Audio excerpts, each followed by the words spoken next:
Hello, dear Brian. Again, we have a recording today. Yes. You're good, Hayley? I'm good. I'm firing on all cylinders. Good. Found my place. How are you? Well, I'm good. I had a very unusual experience this week that I think was worth talking about.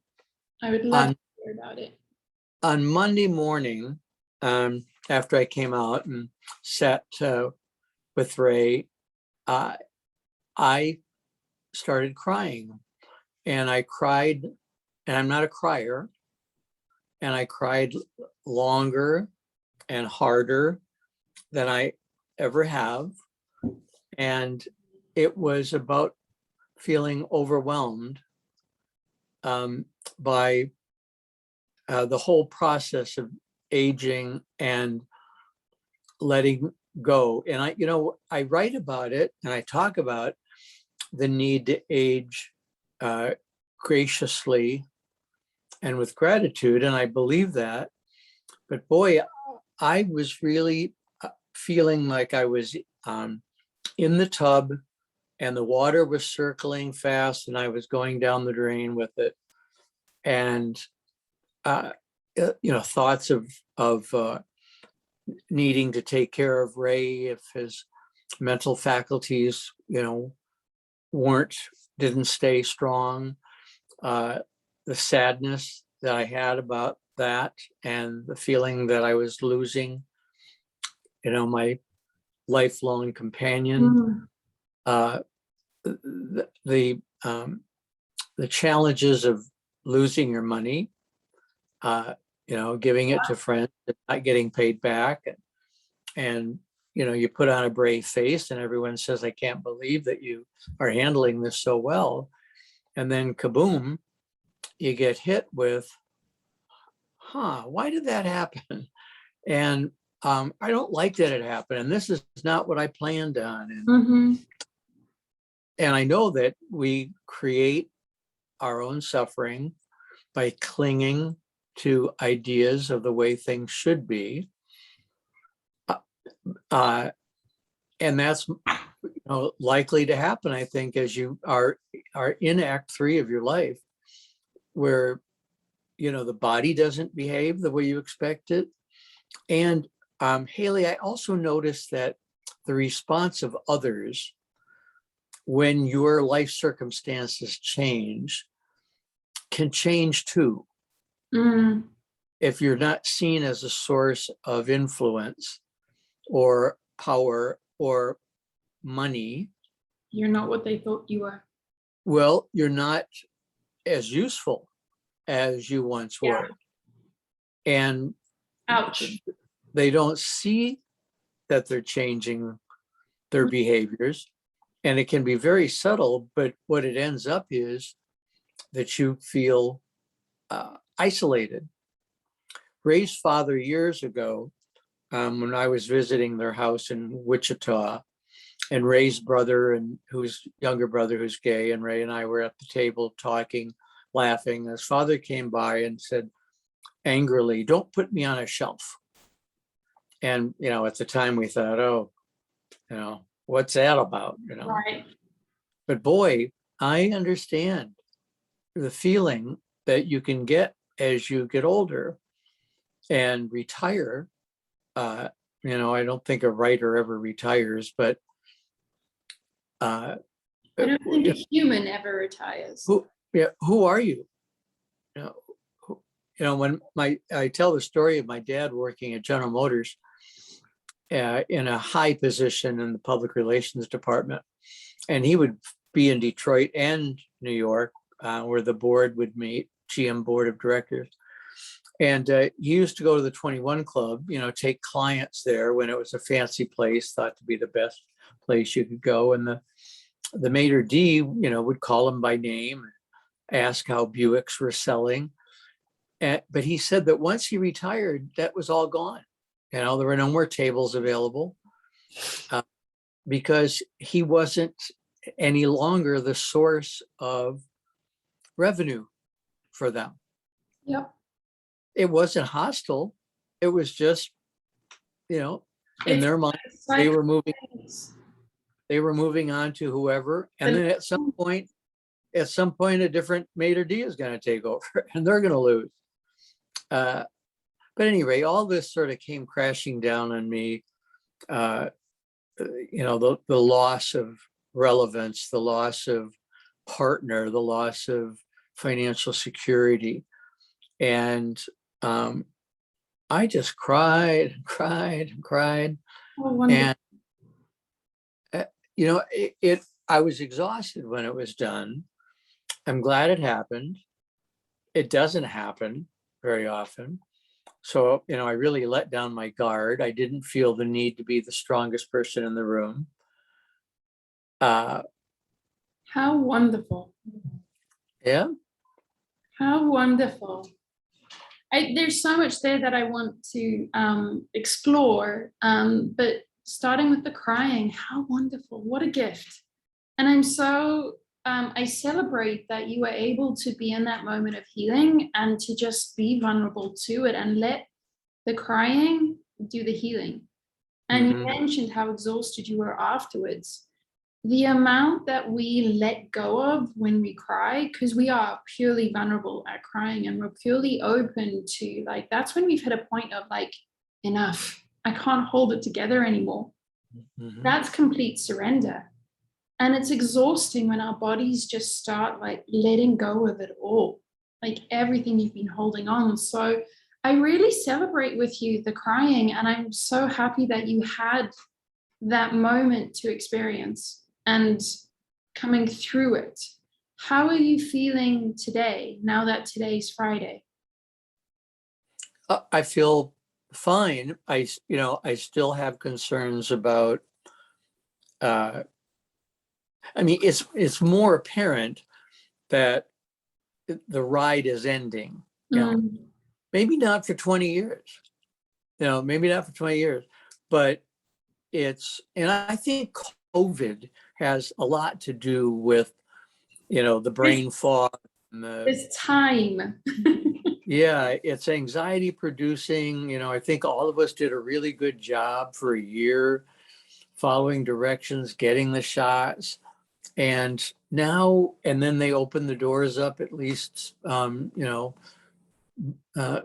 Biden had said by the 4th of July, I want you to be able to be out with family and friends.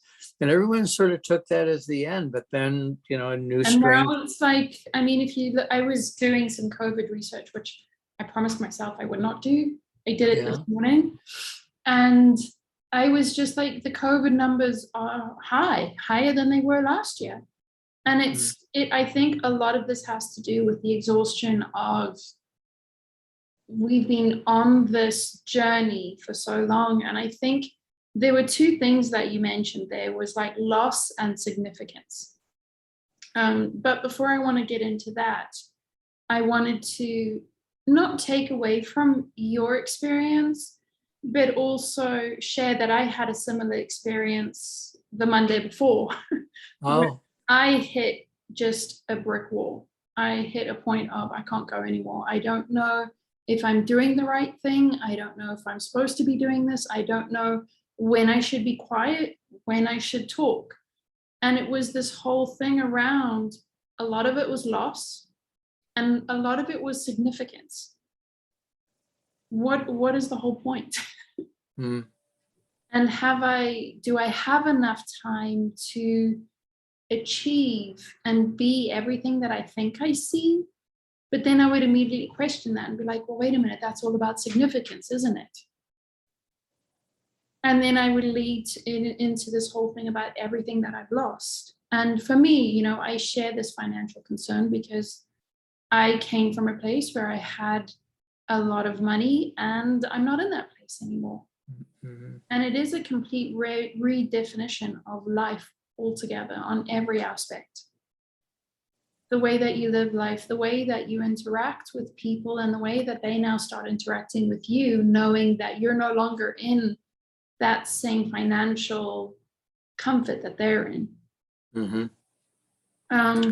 So it was a very interesting week for many of us. I went through my thing the Monday before, I found out sort of as I started feeling better and being able to ground myself, sort of Saturday, I got in touch with some wonderful friends around the world. And I had lovely friends in Australia, Turkey, in the US, in Portugal that all had a really horrendous week last week, where we all seemed to hit our own version of overwhelm to the point where we couldn't move.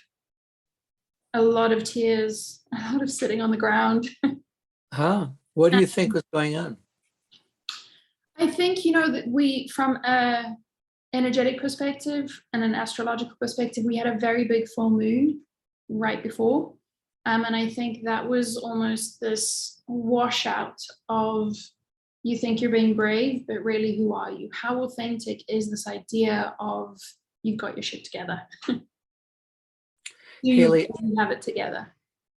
when you were going through it, when you were crying on that Monday, did you want to reach out to anybody? Because it was a full 5 days before you connected with these other people. So my process when I deal with these things is I first of all make sure all of my commitments are taken care of. If I can't manage the commitment, then I will reschedule it. And then for me, and I think it's because of my life experience, the way that I have lived up until this point, these big things have always been by myself. So for me, it's much more comfortable for me to do it, figure it out and process it on my own. And then as I start being able to organize the thoughts and organize what happened and kind of ground myself, then I feel much more like, now I can put words to what I was experiencing. Now I know where I need help. I don't think the way that I go through these things, when it happens, when I hit that wall, I don't know how to ask for help. And I don't know where to get help because I don't know what help I need. I just know that at that point in time, I'm questioning everything. Yeah, everything sort of crumbles like when you build blocks and you pull one out and for me, I was way ahead of myself. I was thinking, okay, if Ray dies before me, then, what's my life going to look like? And, what are my options? And, but even before he dies, am I going to be able to take care of him? Am I going to need to put him in a home? What would that? So, my head is spinning ahead of time. And I met with a couple of friends on Tuesday who said, if you stay in the moment, then all those things don't need to be solved because who knows what's going to happen. You could get hit by a truck and it could be Ray who's the one who, or the two of you could be fine. You don't know. And there's no way of knowing. You can think about how might I handle these situations, but all that time you're not in the moment, all the time you're thinking about the future, you're losing the experience of that moment. And the tears for me were, kind of a total breakdown of, I don't know what to do. I'm overwhelmed. Yeah, it's difficult to, is that hopelessness or is it just that sense of overwhelm where you just don't even know what way's up, which way's down? You just know that being here before, it sucks. And I don't care what it looks like with me crying. The dog, Lincoln, he was probably like, what the hell? He's never heard it before.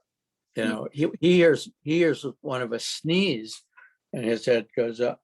But here's this noise coming from, his alpha, he's not used to seeing like this. It's the vibration you're emitting too. He's not used to that vibration either. And when we're in that place of overwhelm, having the tools and remembering that, you don't need to worry about this. You just need to be in the present.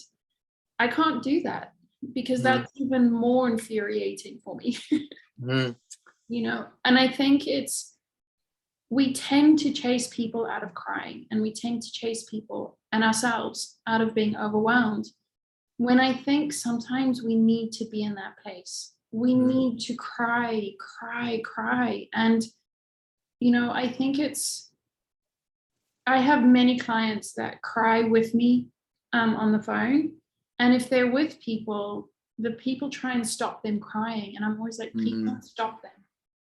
Let people cry. There is so much healing and so much peace that comes with a good cry. People reach out and touch your shoulder. Yeah. And say, it'll be okay. Everything's okay. And you think, That's okay. what I'm crying about. Yeah, I need to come back because, I'm making somebody else uncomfortable now. Right. Yeah. Yeah. So I agree. Every time I see somebody in a television or movie interrupt a crying that somebody is going through, I get so frustrated. I say, leave them alone. Don't touch them. Cry. Cry, cry, cry.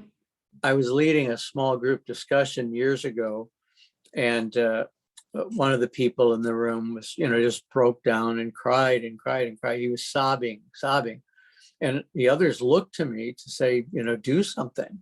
Stop this. And, I would say, just let it be. Let him cry. He'll come to the point where he doesn't, he's cried out, and then we can talk. Do you mind if we segue? No, please. I wanted to talk about the sort of underlying themes that seem similar between you and I in this little crisis of faith, which was loss and significance. And maybe talk about, what is the root of sort of that bubble up of emotion and that bubble up of uncertainty? Because, a couple questions I had, is the greater concern loss, or is the greater concern significance? And are they tied together? I think that's a really good question. I think significance, in my mind, the word has a lot to do with ego. It may not for you, but for me, there is this feeling of a daily need to be of significance in the world, in the community, in whatever. And to feel that you've lost that can be very frustrating, especially if you've had it successfully since you were little, and to suddenly see ahead of you. And that's why I even wrote about it, that you need to change your focus and find where you can continue to be of significance. Change the arena. Yep. If you're no longer invited to political, soirees, then focus on an issue that you feel you're interested in and have some skills in, and put it out there. Can you relate to that? Is that what you're talking about? And for me, significance totally aligns with ego. A couple years ago, I went to a Tony Robbins thing, which is another story, how I ended up at Tony Robbins. But he speaks about these sort of key needs that humans have, and it's kind of down from a definite definition of Machiavelli, but he speaks that significance is the number one, and then next is certainty, the number one driver of human behavior. We all want significance. We all strive for significance, whether it's to be needed or, to be seen. There's always this incredible drive to feel like you're contributing and have the validation from outside that you're doing a good job. That what you're doing is something that they notice. So, I've had significance in my previous career with investment banking, which came with wealth, which came with position. And then I retired from that, and all of it left. And now, where I have my little moment is like, I feel like I'm still a significant person. Like I feel like what I have to give is still interesting. Why isn't it happening as quickly, or why am I not as significant? It just feels like back then it was easier. I didn't have to try so hard. So I have that freak out, and then I realize, okay, that's totally egotistical. Well, you're also using, what are your criteria? Exactly. When you were in banking, the criteria was, well, I got a good bonus, Um, I brought in this amount of money. They told me in a meeting that I was good and part of the team, yeah, whatever. You leave that world and you go off on your own and set up your own business. You still get paid, but you don't, it's hard to get the atta girl comments from it is. people. And I do And get them from my wonderful clients, but for some reason it's like more, more, more. what And is so what would it take? And how long would it need to last for you to feel, interesting question. So this is, I had that same question in my dissection of my freakout. And, trying to understand, I firmly believe that we need to work with the ego. It's not a discipline or punishment thing. It's like, okay, understand what your ego is doing, try to unravel out of it, and to your point, refocus it so that you're moving together in balance and harmony. And so when I was like, what is enough? And that immediately led me into the hero's journey. Part of our path is an intuitive path. And sometimes in that intuitive path, we do things, we have faith in ourselves because we know that they're going to work out. And the question I had was, is that intuitive thing part of the ego? Is that part of significance? I'm doing this work because I know that it's going to be of significance. Okay. So that's a really good, I mean, you and I have commented that at times we could have a guest join our conversation whose focus was self-promotion, right? So that's about significance, or whose focus really was the conversation, Right. and whether or not their book got bought was irrelevant because they were so caught up in the conversation. And so we measure significance differently, don't we? Uh, and it's up to each of us to create a reasonable expectation that constantly changes, Right. Uh, and the and then sometimes you just have to accept that. Obscurity. I think we use the word. Can we embrace obscurity? And we don't. And I'm not suggesting that somebody in their 30s needs to. Although in some ways that really was the journey of Francis of Assisi, and the Buddha, who came from wealth and left the security and the cues about their significance, left all clothing behind that gave them privilege, right? Shaved their head, at least Francis did. So what was his idea? When he went and met with the Pope, was ego involved there, or was it the spirit leading him to a conversation that he really needed to have in order for the universe to do its work? And did he go there going like, oh my God, I'm meeting the Pope. I can't believe I'm meeting the Pope, Right. Because that right there is significance. Or did he have no thought of that at all because he was so confident in his connection with the higher power? That's what led him, not a group, not call a friend and say, what do you think about me going to meet the Pope? Yeah. Um, and that was, I think, the learning of the week was sort of wrapping up to where you're coming to. But I want to say that for the end so we can have a nice bow Okay. in terms of what we learned.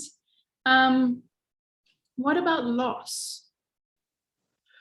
And the Well, significance of loss. Do you think that they're the same, they're related the same, or do you think they're different? well, I think they're related. You lost a relationship with I think your mother more than your dad. Yeah, I lost relationships and You lost relationships, and anyone who goes on the hero's journey risks that because it makes people uncomfortable. mm-hmm. Right? When you go do what you're feeling called to do, it makes people uncomfortable because you're upsetting the equilibrium that they've achieved in their family, in the job, in the whatever. And so you had loss. You might have attached significance to experiencing that loss, that you might have thought that loss is a badge of honor, Mm-hmm. that I'm being rejected by your family, by your parents, is a badge of honor and an initiation into this world that I'm entering that is, people think is kooky, So I've lost also conventional applause, right? But you can see that, like when I was on my hunger fast and there were rats running up and down the hallway next to my bed, I interpreted that not as, that I had lost status as a kid who grew up with privilege, but more as status that, like saints that I read about, I was living with rats, that I was. What a good story now. I was fasting and I was living. So we can all interpret our circumstances differently. Mm-hmm. And for some of us, loss is all we see. And for others, the loss has significance and meaning and gives us significance. Does that make sense to you? It does. And it goes into my next question about the loss of wealth. And the loss of wealth for me is mostly about the loss of opportunity. It's not so much the loss of status. Especially as you get older, you're less concerned about what people think. And I know that there are people who think we were foolish, that we, how dumb they were to loan their money to their friend. And I could go that route and say, oh my God, you're right, were we dumb? Or I can say, look, there was a lot of love involved in what we did. I wish we hadn't done it now, but at the time it made perfect sense. And I don't want that to define who I am. I'm not going to be a victim of that loan for the rest of my life. But you do become aware when you're on a budget that you don't have the privilege anymore of handing money out, right, as you'd like to.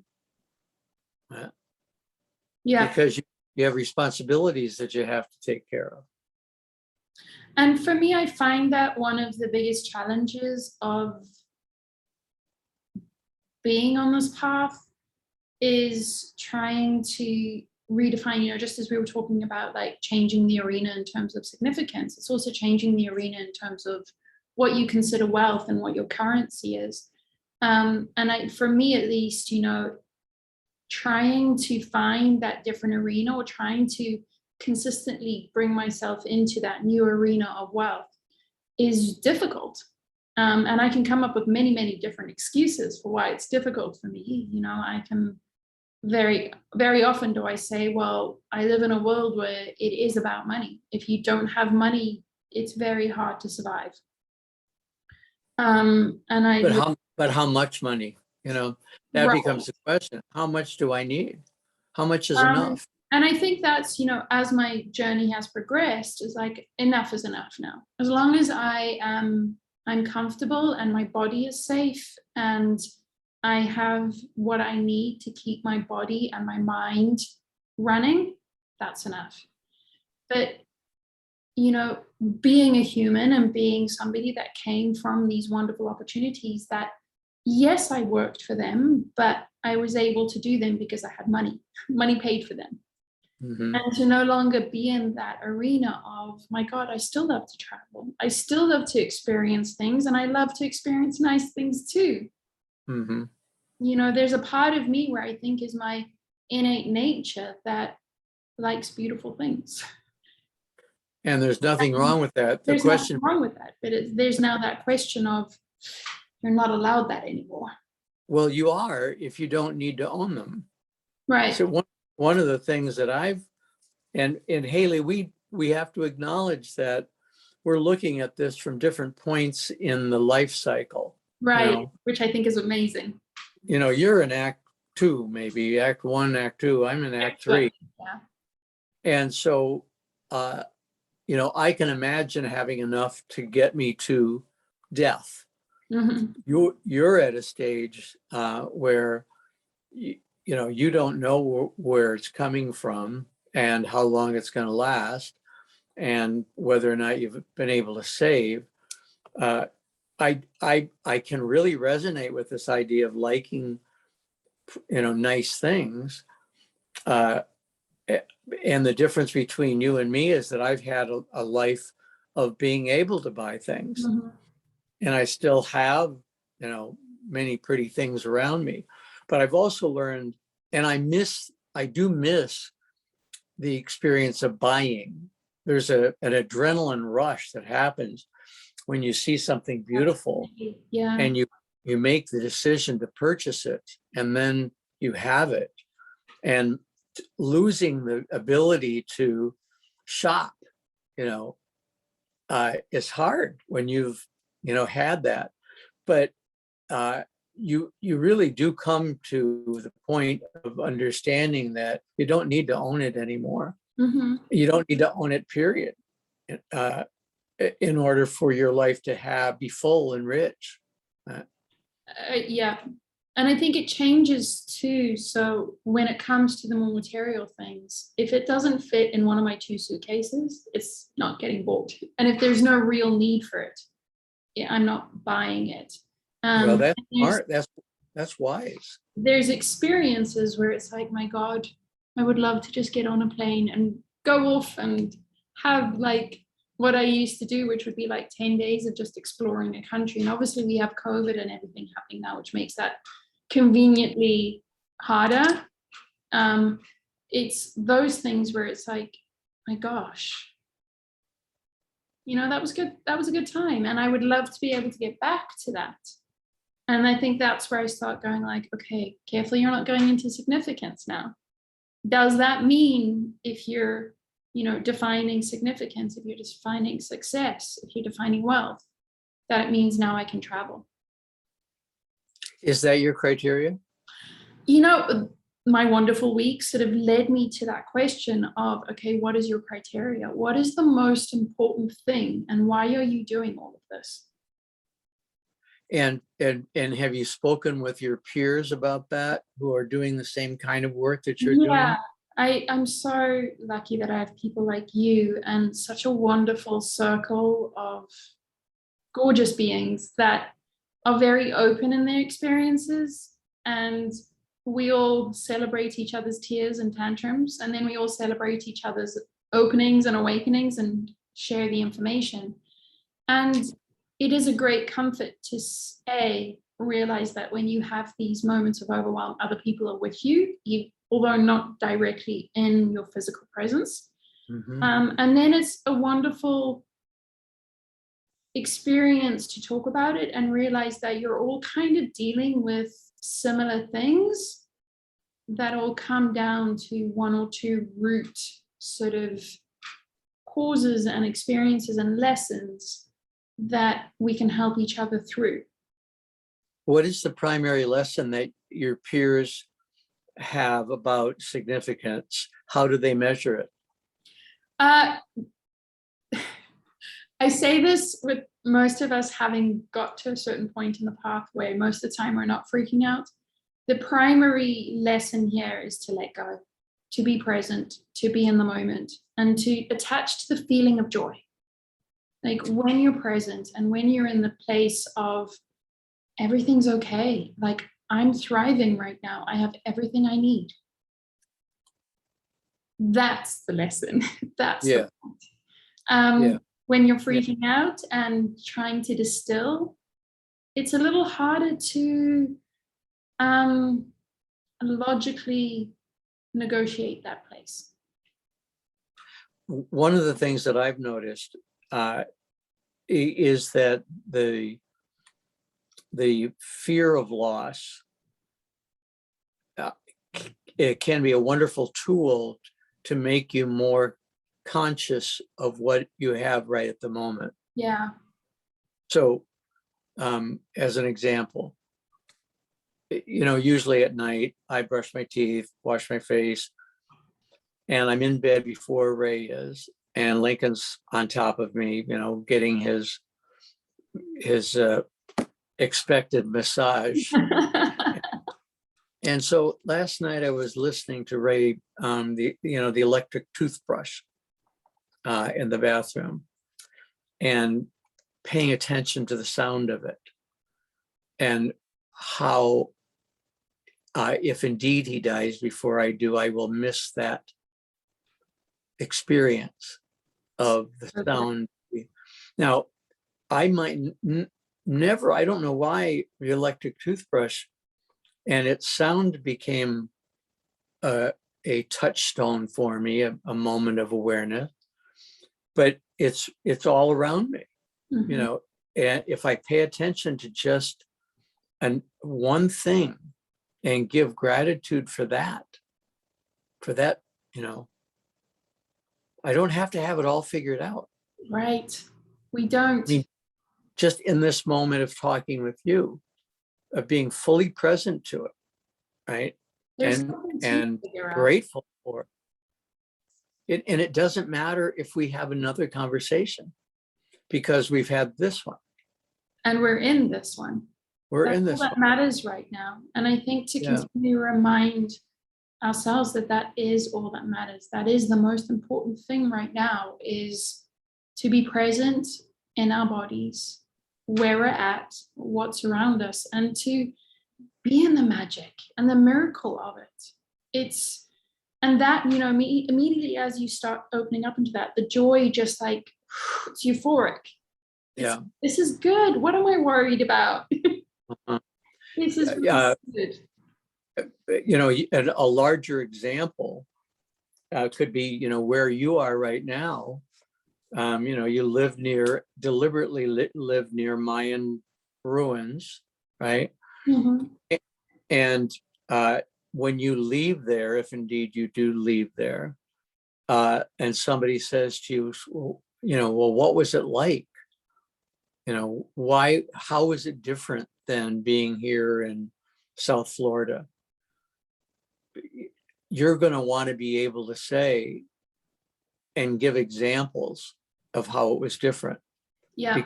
And that will only come with focus and giving significance to the moment, the sound of the toothbrush, whatever it is. And I think that's the wonderful full circle, is that, my gosh, we need our ego. We need our ego to remind us, where are you? What are you doing? Because that is totally egotistical. It is our heart that is experiencing this right now. Mm-hmm. I mean, it can be a whisper from the soul too. I mean, the soul and the ego aren't enemies. They're not the same thing, though. Yeah. Well, the ego helps us get to where the soul is, trying to bring us, which is, back in unity with its primary self. And these are all tests. They're You all know, tests, and I think they're all ways of unwinding to get back to that pure essence of what it is to be in this human body, to experience the human body to its fullest, because this is a magical vehicle. mhm. You know, we are given this unique opportunity. I think that Gary Vee does wonderful statistics on your chances of being alive today.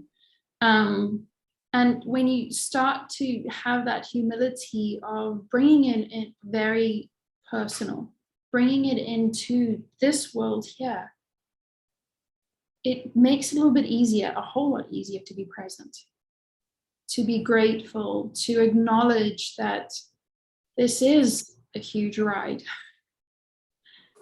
And it is meant And it will end. It will end. So enjoy it while you got it.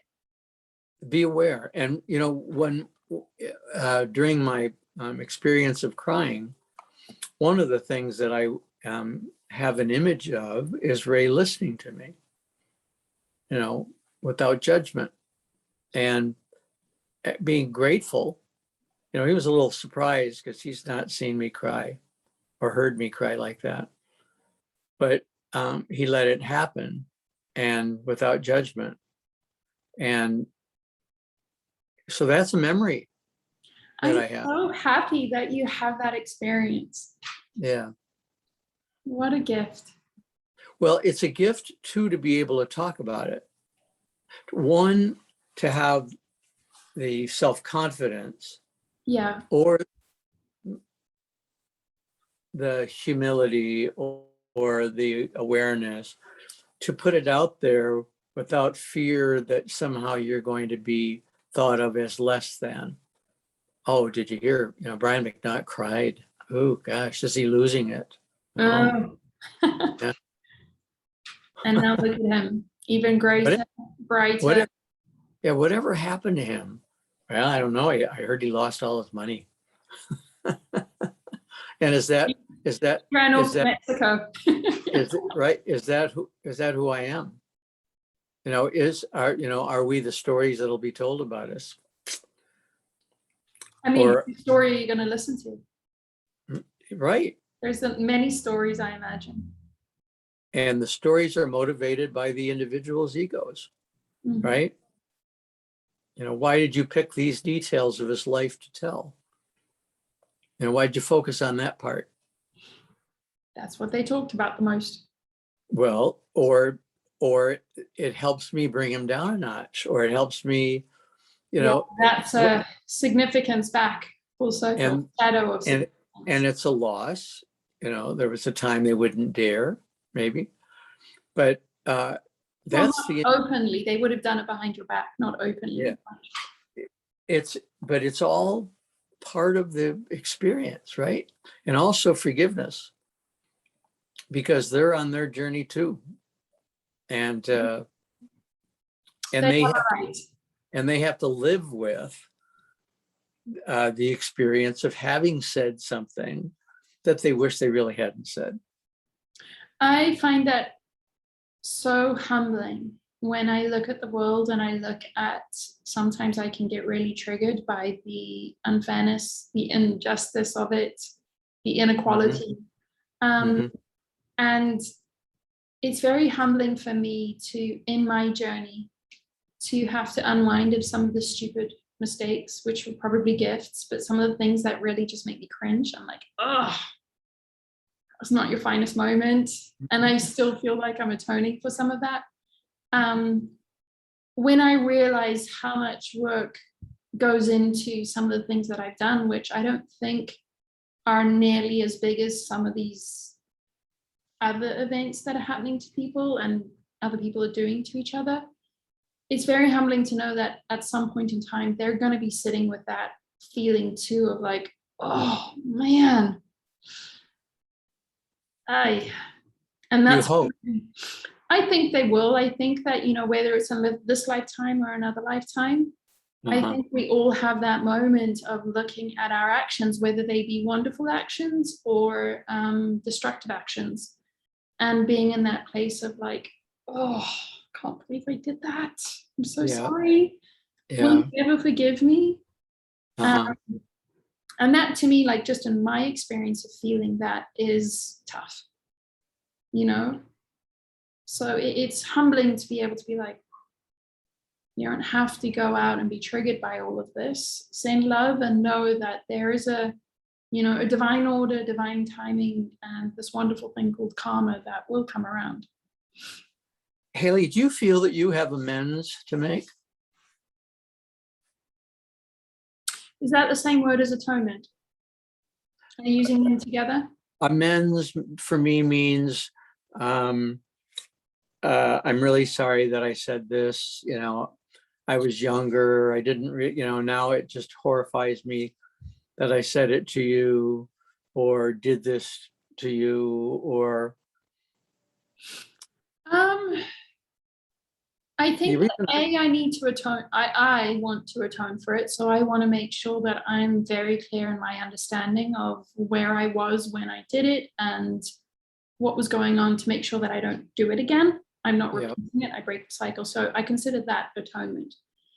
The amends, if I ever have the opportunity to be in front of somebody that I feel like I harmed, I would hope that I take the opportunity to let them know that it's something that I thought about more than once and that I did my work around it and I'm never going to do it again.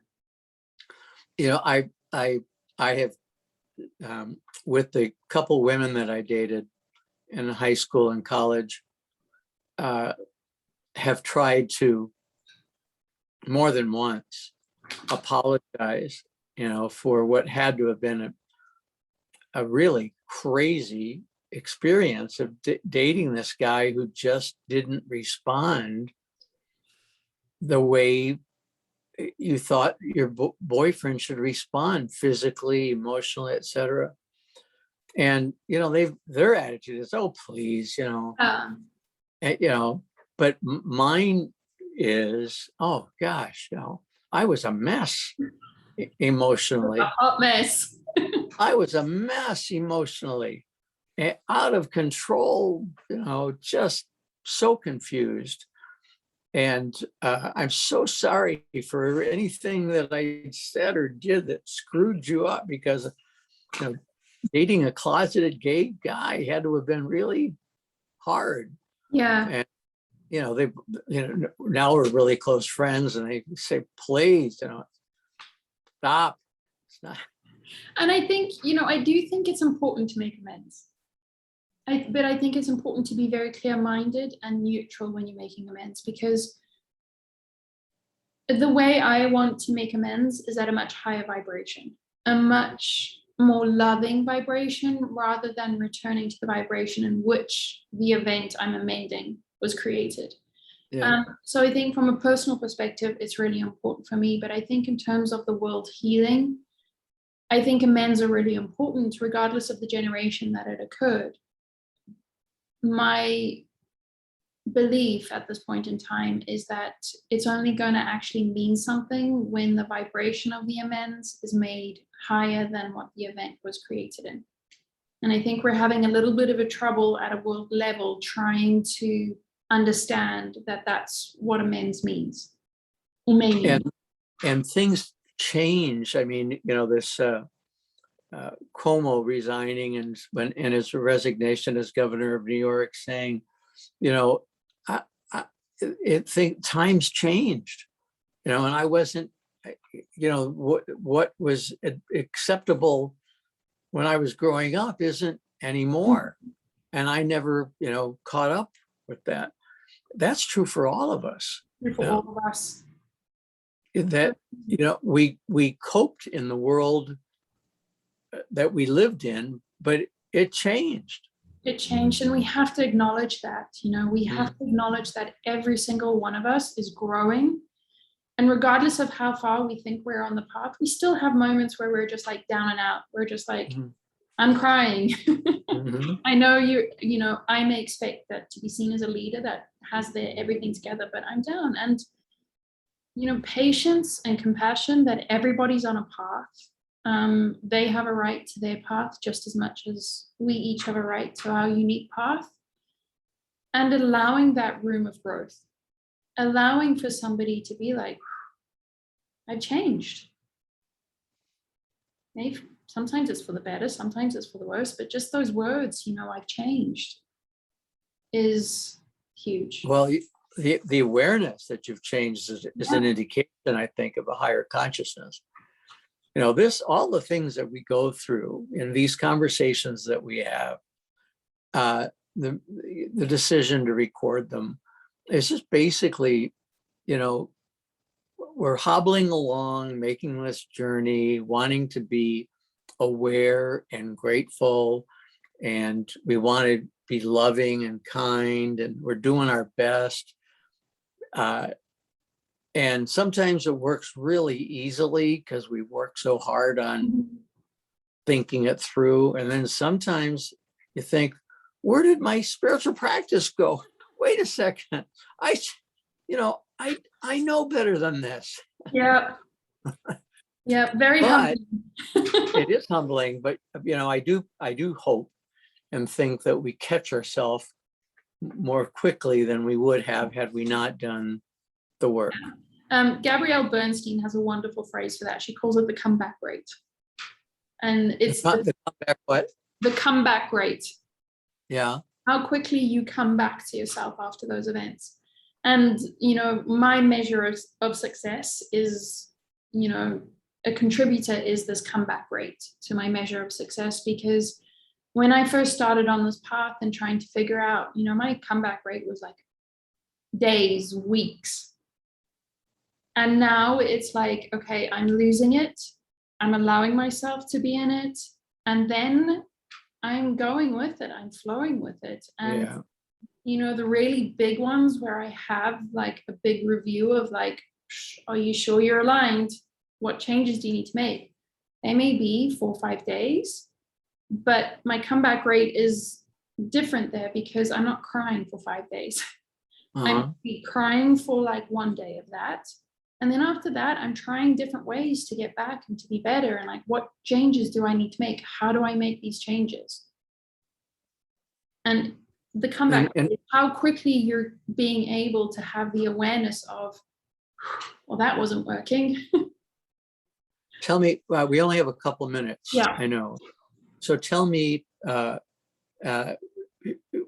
are the kinds of things that you do to help yourself come back? Patience and kindness. To yourself. Yeah. Eating a piece of fruit and being conscious of it, maybe. Yeah. And really, firstly, being really patient and aware of how I'm speaking to myself, and how often I'm going in. If I'm going into a place of discipline or punishment, like you should be doing this, or you should not be doing this. And then the kindness is allowing myself to enjoy, allowing myself to take the extra few seconds to really enjoy that bite of an apple. Taking the few seconds in the morning when I'm in bed going like, oh my God, I'm sleeping on the most comfortable bed. Like I have sheets. Oh my God, I look out at a sunrise. Like taking that extra time to really relish in everything that I have. Yeah. Getting back to basics. Getting back to basics. And I think, every month I try and have a mantra. And for me, September is about simplicity. Like really coming back to the basics of innately being. If I'm trying to be, I'm no longer being. If I'm constantly thinking of ways to be better, I'm no longer being. No, you're right. So, coming out of last week, my learning is to simplify it. Come back to the basics and practice the basics. With gratitude. Which I think is innately, when we're innately being, we're gracious, we're joyful. How about you? Last comment. What was your learning out of your week or your day? That what I'm imagining is not ridiculous or what I'm seeing and feeling aren't made up, but that I don't need to spend my time thinking about it and looking at it. I think we all are called to keep, and COVID has helped with this. I think that our normal keeps changing. Mm-hmm. There's constantly a new normal, and none of us know what it's going to be. All we can be is present to the one we're in. Yeah. Right. Are you going to wear a mask or not? You're going to get a vaccination or not? Are you going to, what are you going to do? How are you going to meet the moment? Did you just honk at somebody? What's that about? Well, Yeah. Innately being.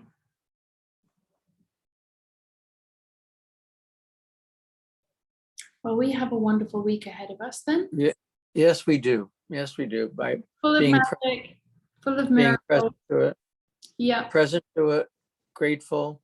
Yeah. Keeping it simple. Yes. So next week we have Oren. Oren is joining us. Yep. Amazing. Looking forward Looking to that. Yeah. And I hope you have a wonderful week full of magic and miracles. Me too. And if ever you need to talk to somebody, I'm here. I know you're there. Thank Okay. you very much, Brian. Lots of love to you. And we'll speak to you a week. In a week. Chat Bye, soon. Hayley. Bye. Bye-bye.